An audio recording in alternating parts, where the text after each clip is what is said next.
Hallo, dis tyd vir Fokus. Baie welkom namens die hele Fokus span. Ek is Lenet Francis Peuren. Hulle kenmerkende groen hemde is nie net in Suid-Afrika nie, maar in talle ander lande in die wêreld bekend. Gift of the Givers se noodledigingswerk tydens natuurlike en mensgemaakte rampe het al baie lewens gered.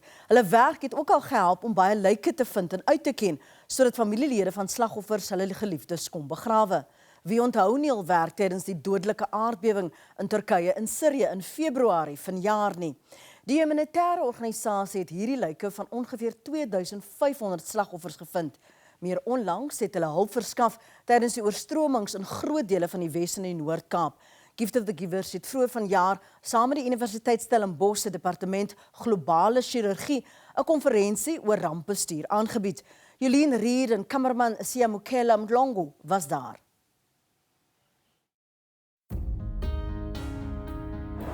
The organization's basis is totally spiritual.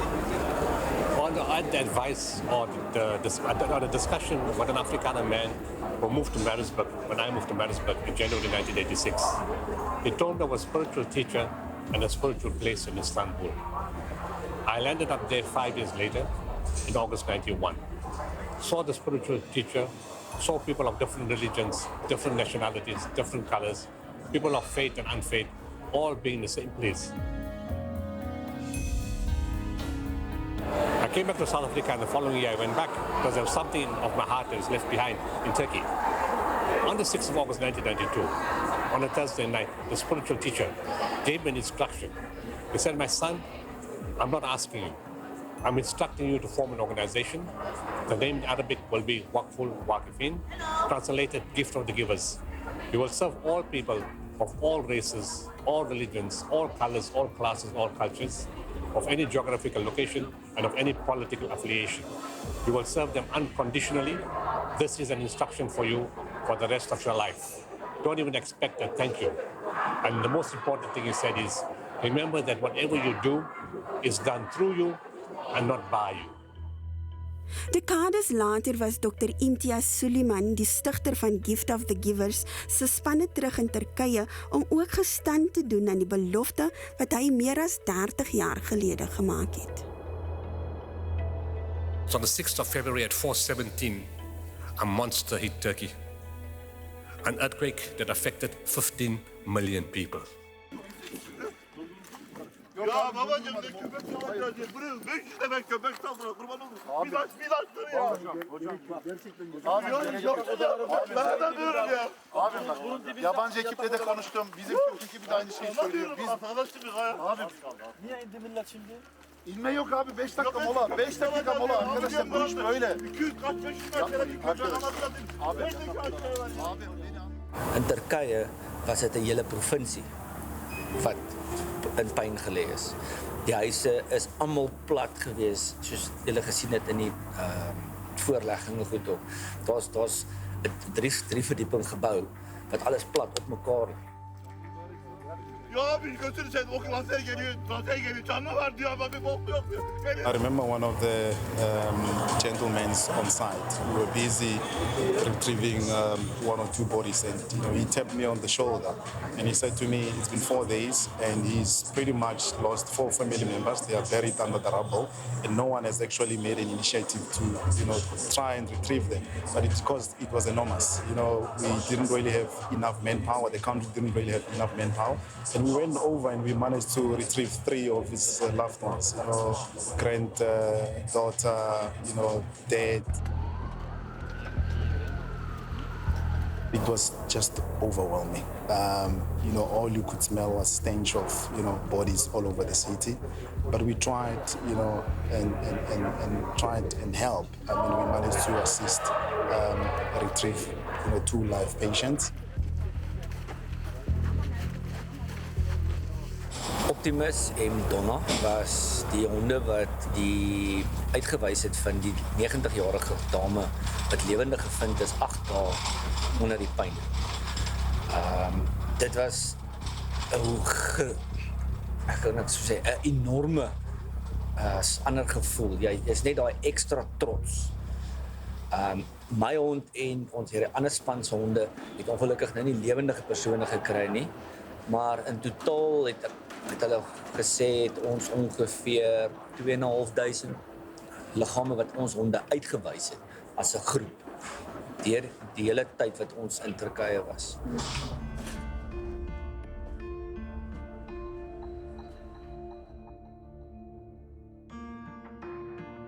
Maar goeie beplanning is nodig om sulke operasies van stapel te stuur. Die soek- en reddingsspanne begin met die operasie, gevolg deur die mediese spanne. Die logistiek hanteer Dr. Suliman self, maar hy lei tans ook ander op om dit te doen. Wat droogtes betref, moet die drillspanne ook gereed staan om boorgate te boor.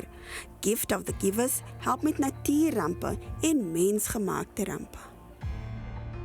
First of all, we need to say what is a humanitarian disaster. So that could be a natural disaster, like an earthquake, or it could be a man-made, like an armed conflict. And each humanitarian disaster is different. So depending on the severity and the location and the resources that the country already has. And so, for example, if you have an earthquake in a mountainous region in a country with few resources already, they might need a lot more assistance than a country that's already well-resourced, and the disaster affects fewer people. Disasters is about adaptability, the right temperament, the respond efficiency and immediately. That's why it's called a disaster. You're going to respond in 4 months' time, it's pointless. Disaster means right now, in the next few hours, you need to go. You need people who are on standby, who are committed, who are dedicated, who take risks, who are not afraid to die, who are prepared to leave their families behind. And on the converse side, you need families who are prepared to release you to go to disaster zones, because there's a chance you won't come back. Some of them are single parents, and they have a child left at home. Some of them got old to take care of. So it's very, very, it's a strain, it's a stress. And these people who come are placed in stressful situations. You can't plan what you're going to do then. You can write everything down.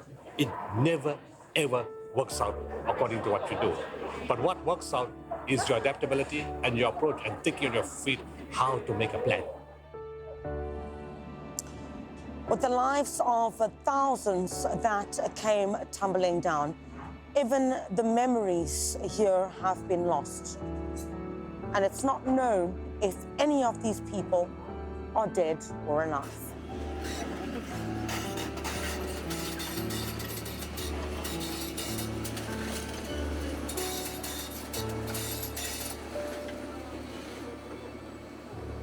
Our aim is hope. We can't save everybody. But when people see teams coming, they actually smile, they pray for you, they thank you. And you know what they tell you in every disaster we've been to? The first thing they tell you is, even if you don't do anything, even if you don't bring anything, the fact that you thought of us and came, that itself is a huge hope for us. And especially in an earthquake, or even in a typhoon, it's the same kind of impact. As buildings collapse and things get destroyed and total destruction, and people are trapped somewhere. And the greatest source of comfort to our mother or father is, here's a team, maybe, just maybe, they will find my child alive or at least get the body from the rubble. But if there's no team, nobody's going to look at my child. There's no hope.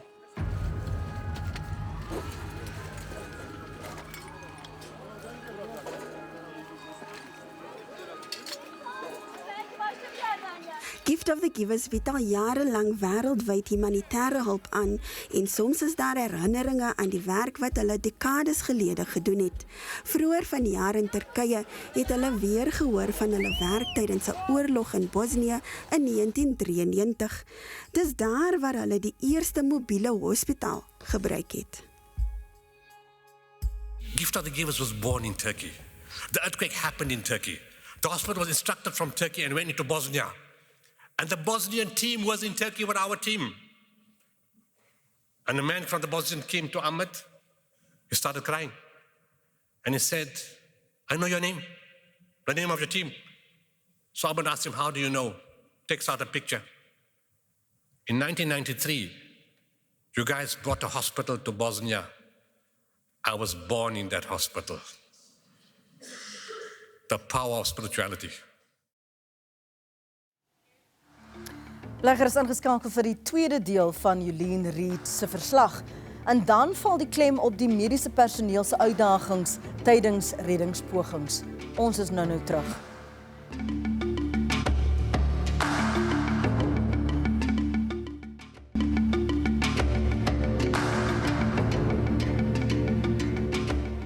Noodledigingswerk bestaan nie net uit soek- en reddingswerk nie, daar's ook die mediese aspekte. In deel 2 van Jolien Riet se verslag fokus sy op die mediese personeel en hulle uitdagings tydens rampe. Onskuldige mense beland tydens oorloë in die spervuur en word die slagoffers van politiekery. Dit was een van die boodskappe tydens Gift of the Givers se onlangse konferensie oor gereedheid vir natuurlike rampe in Kaapstad.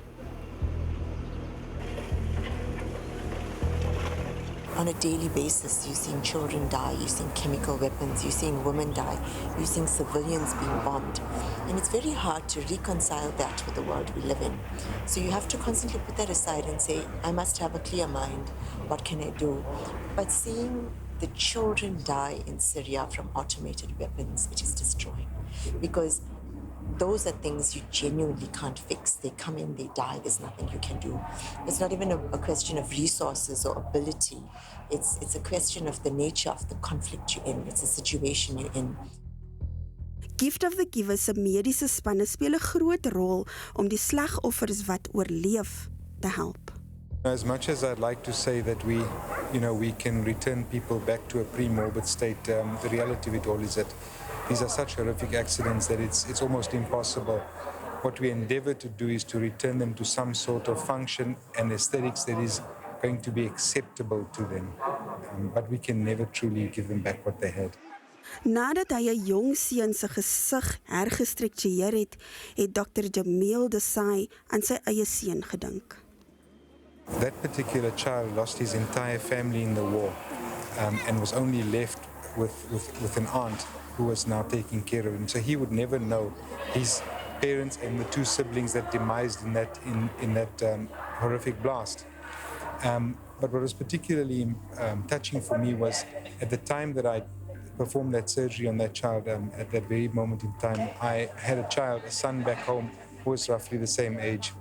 So you can't help but draw similarities between the differences in their lives. On the one hand, my child in South Africa who's safe, who's loved, who's being cared for, and who's got his whole future ahead of him. And this little boy probably has his future ahead of him now, but who's had everything stripped and taken away from him. It's absolutely heart-wrenching.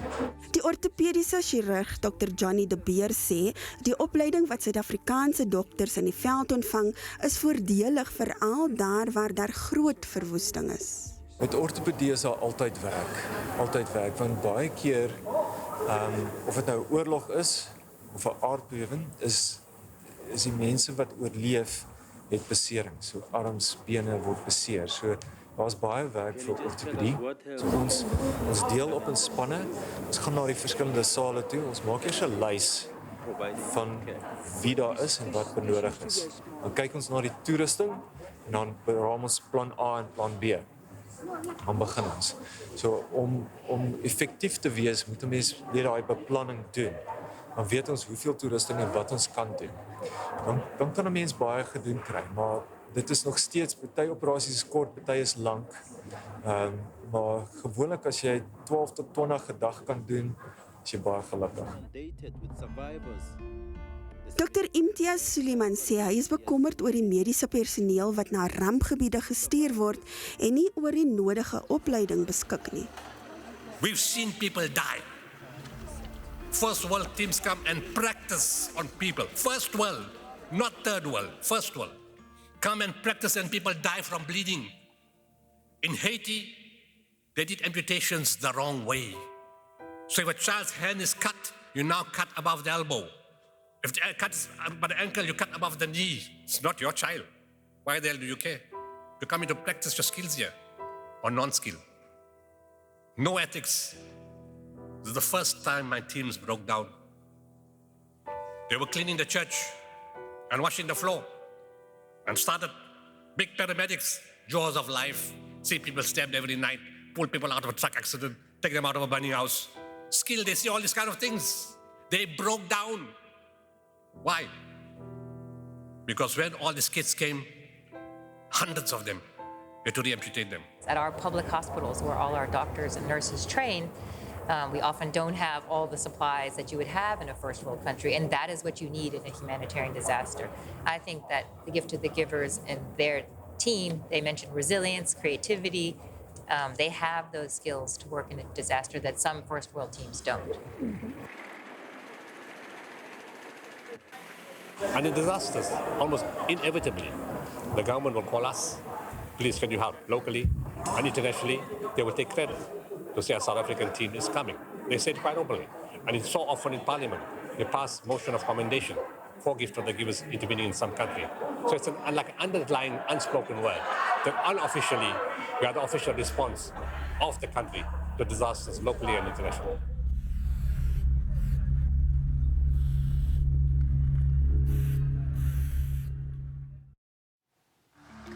Ongelooflike werk wat hierdie Samaritane doen. Wel in deel 3 liewer van ons verslag hoor ons watter ander dienste Gift of the Givers ook aanbied. Bly by ons.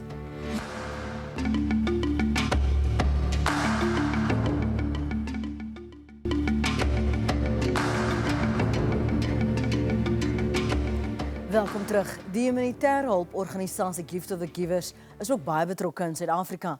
Hier is deel 3 van Jolien Reed se verslag. Sesimi duyan var mı? Kanka yansıma ya. Hep yansıma. It has reached that stage in recent years. In the beginning, of course, the countries didn't know who we were. But because of our repeated intervention, both locally and internationally, and because of extensive media coverage, there's 204 embassies, or about that much, or about 190 or something to that extent in South Africa. So those embassies are aware of Gift of the Givers. They know what we do. And in the past few disasters, the embassies call us. The Turkish embassy called us immediately. They say, we need help, there's an earthquake in our country, can you help? When the explosion took place in Boksburg, the embassies of Malawi, Zimbabwe, and another country called to say, can you help repatriate the people who've passed on to go back home to their homes?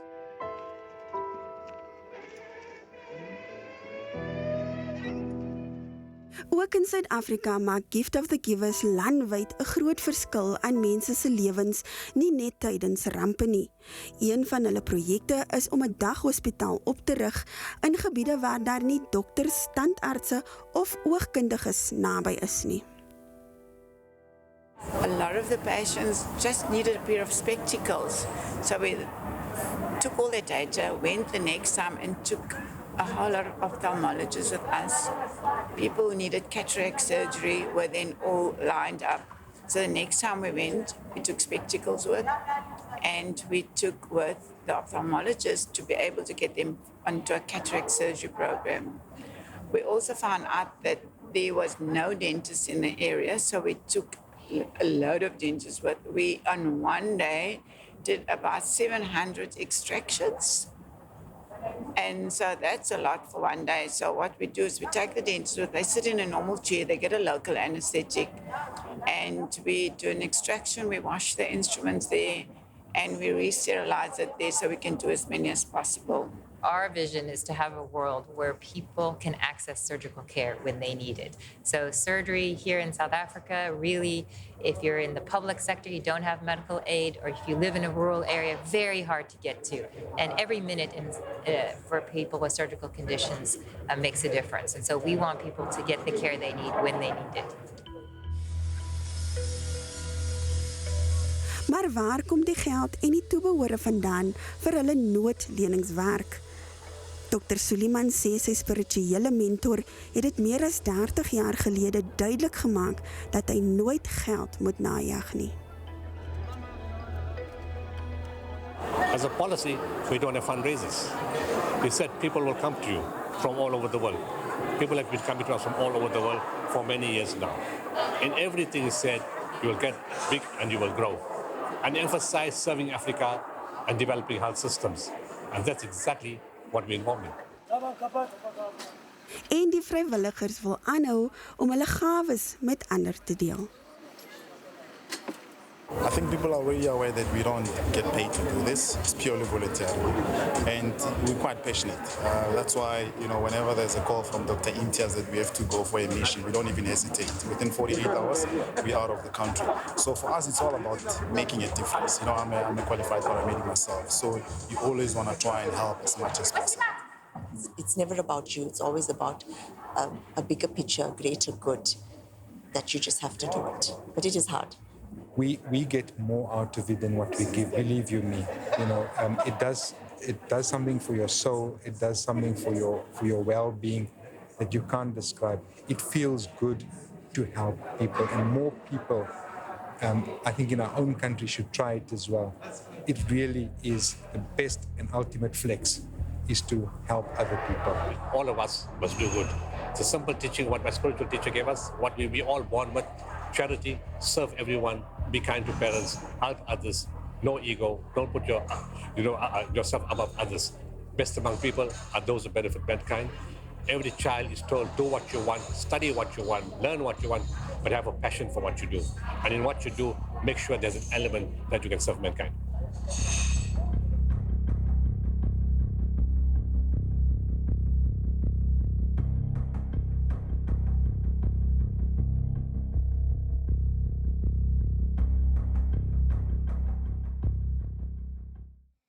En ons sê dankie vir al die werk wat hulle doen en hulle is hier van Suid-Afrika. Dis die einde van vanaand se uitsending en nou voordat ons groet, 'n maatskappy wat spesialiseer in die verspreiding van plaagbeheermiddels het hulp gevra. Een van hulle kliënte se voertuie is 2 weke gelede by die Marlboro afrit in Johannesburg gekaap. Op die voertuig was 'n hoogs toksiese middel, perfume. Kommer bestaan dat die kapers of die silinder probeer verkoop of sal oopmaak of dalk selfs iewers langs die pad los. Dit kan rampspoedige gevolge hê. Enigeen wat die geel silinder gemerk perfume teekom, moet asseblief die polisie of die maatskappy Henkem skakel by 082 416 5077. Moenie vergeet om volgende week Vrydag aand om 8:30 weer hier op SABC 2 by ons aan te sluit nie. En onthou, indien jy nie op 'n Vrydag aand na Fokus kan kyk nie, ons is steeds op YouTube beskikbaar. Soek net op YouTube onder Fokus SABC en die uitsending se datum. Ons groet dan tot volgende week. Geniet die naweek. Dankie vir die saamkyk. Totsiens.